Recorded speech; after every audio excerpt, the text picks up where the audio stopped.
20 Devastation and Creation.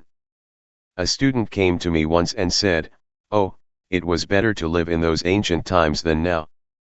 I asked him why, and he said that it was better time than this one, a time when men could unite of real adventure and feel the excitement of true challenges.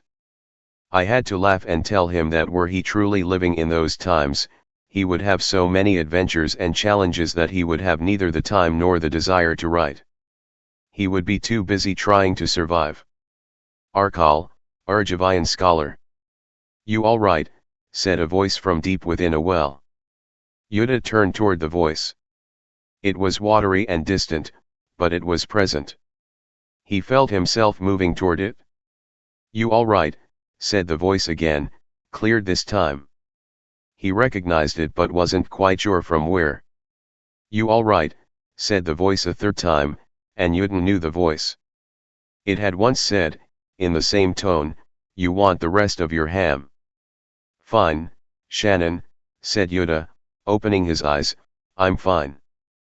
Multiple Shannans, Shannai, danced in front of his vision, then joined together to form a single mage. Overweight, sloppily dressed, with grimy white hair. Face caked in soot and mud, but otherwise no different than the last time Jodah saw him. "You all right?" said Shannon, and Jodah held up a hand, if nothing else to stop him from saying the same thing again and again. Jodah blinked and the rest of the world swam into view. The citadel was caved in wreckage, its glorious towers and walls nothing more than rubble, an avalanche of smashed buildings slouching down the shoulder of the mountain. Fires were still burning somewhere within, and thick plumes of smoke rose from a dozen places. There were survivors. Seema. Some of the servants. A few of the younger mages, now huddled among the wreckage, shaking their heads. And Shannon, protected by whatever spell it is that protects fools and children. Shannon helped him to his feet. "I was outside when it happened," he said. "I was getting my gardening tools. I had left them behind when the dinner bell rang." He looked at the devastation. "I missed most of it." "You were lucky," said Jodah. Seema stood with her arms crossed, a short distance away from either group of servants or mages. She was watching the two of them. "He wanted to know when you were up," said Shannon. "He," said Jodah, and looked up toward the mountain, sighed. A lone figure was seated on the outermost stones of the maze work. It was a lean figure, its once wild hair now tamed, dressed in tasteful, if outdated, robes. He was no longer a glowing giant of rage. No longer a dragon of uncontrolled power. "Oh. Him," said Jodah and stood up. He staggered a few steps, and Shannon was there. "You all right?" said Shannon. "Stop saying that," said Jodah. He took a deep breath and said, "Yes. Now I have to go talk to him." "Is he?"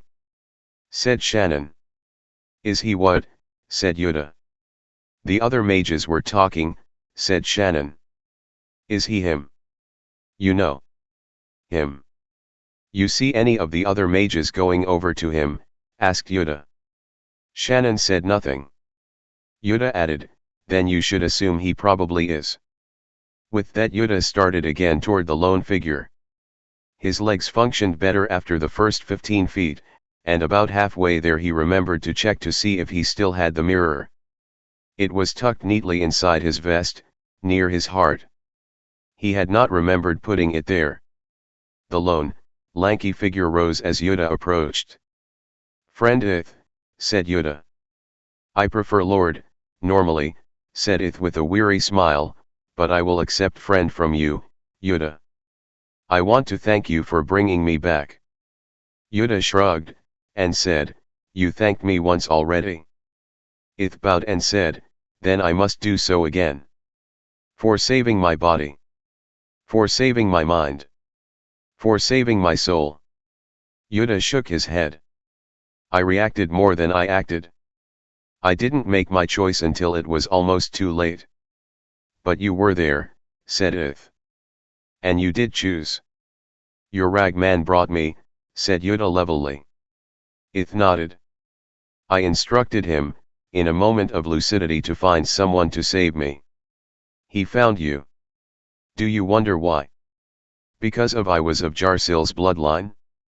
Because there was something about Jarsil's grandfather? Because I had the mirror at that moment? Jodah shook his head. I don't know. Ith gave a tired smile. I don't know either. But I was looking for someone to free my physical shackles. And the ragman sought out someone to free me from my madness as well. You destroyed the ragman, said Jodah. Do you remember that? Ith nodded wearily. I destroyed many things, he waved a hand out to the tumbled desolation ahead of them. You sometimes have to destroy in order to create anew. Remember that, child. Above all else.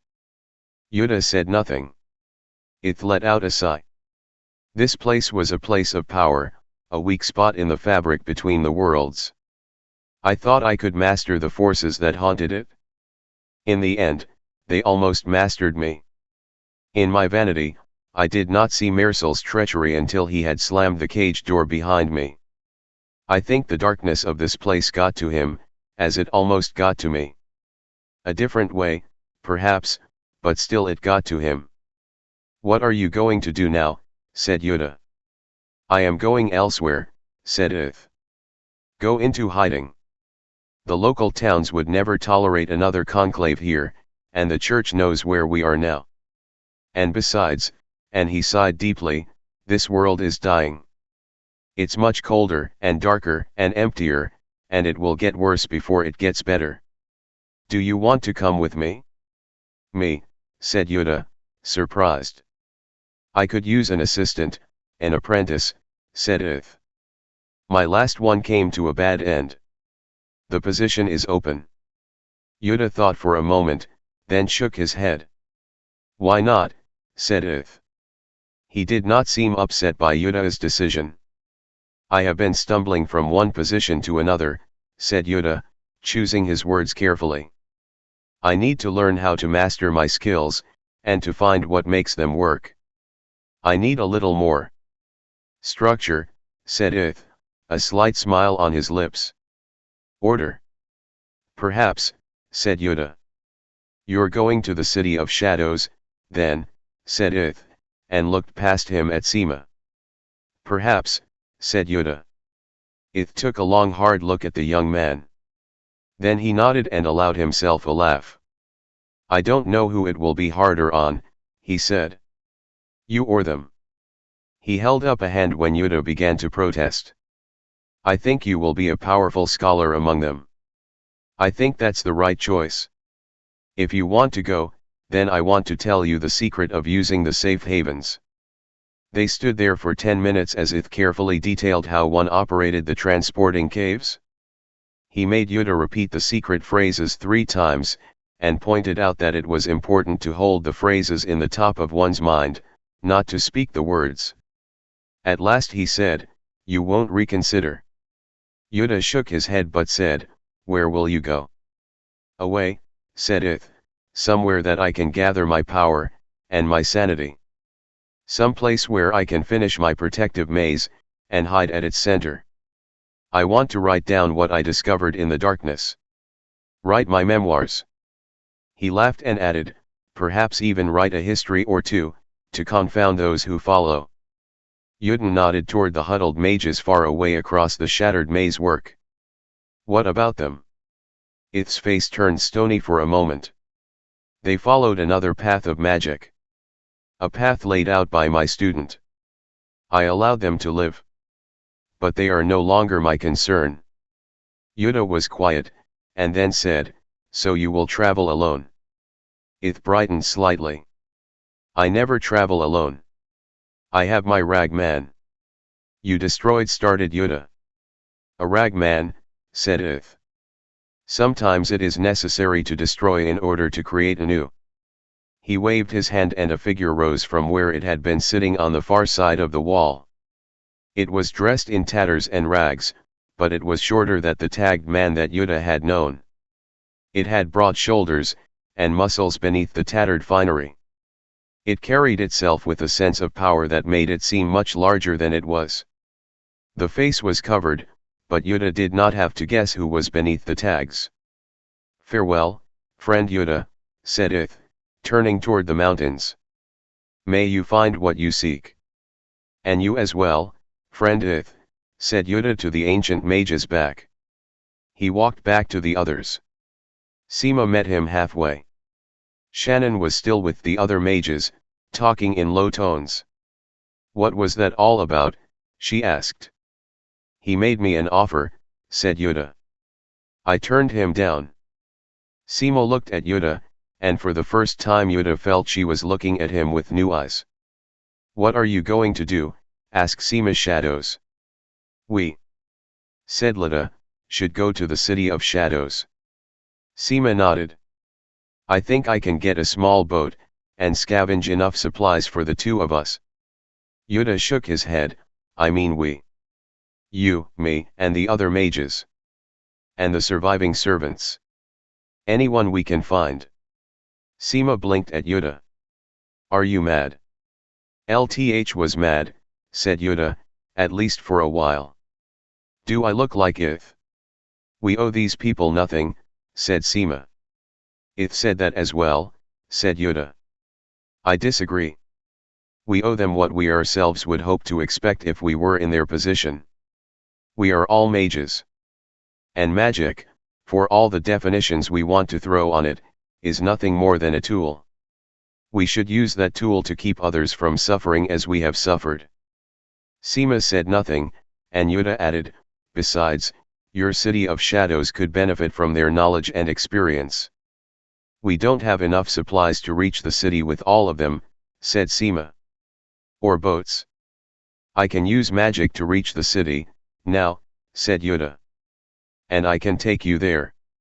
All of you." Seema sputtered for a moment, then looked at him through serious, slitted eyes. "I'm not going to win this one, either, am I?" Jodah shook his head. "No, you aren't." "Can I ask at least, why you want to do this?" she said. "Because," Jodah surveyed the damage, and turned back to Seema. "It just feels right." Seema let out a long sigh, then said, "Then we'll do it. But I'll warn you. Once you get to the city of shadows you'll have to have some proper training to learn. You have a lot to learn, all of you."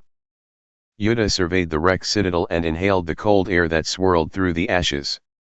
It smelled of ice, and of dying magic.